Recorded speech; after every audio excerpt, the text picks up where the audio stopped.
আলাইকুম। আজকে আমি মিনি মিনি খাবার বানিয়েছি, চলুন দেখা যাক।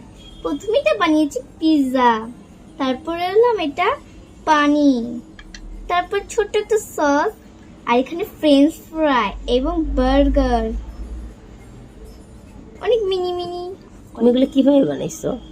আমি এগুলো রুটি দিয়ে বানিয়েছি এবং মাংসের ঝোল দিয়ে এবং সস দিয়ে আর এটা চিপস দিয়ে। ও আচ্ছা, এটা কাটছো কিভাবে? এটা আমি একটা বোতলের মুখটা সাহায্যে কাটছি।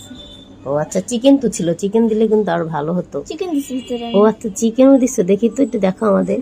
ও মাই গড, এটা টেস্ট কেমন হবে? খুবই ইয়ামি হবে। আমি একটা খেয়ে দেখতে পারি? ওকে। আমি একটা ওর কাছ থেকে নিয়ে নিলাম। বিসমিল্লাহির রহমানির রহিম। টেস্টটা দারুণ। আমার মুখে কোনো স্বাদ বুঝতে পারছি না, কারণ আমার শরীর ভালো না। অনেক মজা, তুমি খাও মা। আমি সব চিপস খাই না, কিছু কিছু চিপস আমার পছন্দ।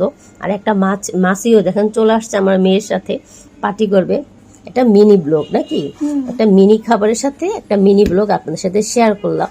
সবাই একটু জানাবেন ছোটবেলায় কে কিরকম করতেন, ছোট ছোট খাবার নিয়ে আপনারা মজা করতেন। আমি কিন্তু প্রচুর করছি এই জিনিসটা। এখন আমার ছোট মেয়ের মাঝখানে এই জিনিসটা দেখি মাশাল্লাহ, বাচ্চারা যখন বড় হয়ে যায় তখন এই জিনিসগুলো যতই দেখে তত মানে মনে পড়ে, যেমন আমার এখন মনে পড়ে যাচ্ছে আমি ছোটবেলায় কিন্তু। আর দেখেন মাছিটা কি করতেছে, আমরা জানি যে মাছি নাকি খাবার ভেজাল মুক্ত খাবারে এসে বসে, এটা মনে হয় ভেজাল মুক্ত খাবার আমার মেয়ে তৈরি করছে যে খাবারগুলো।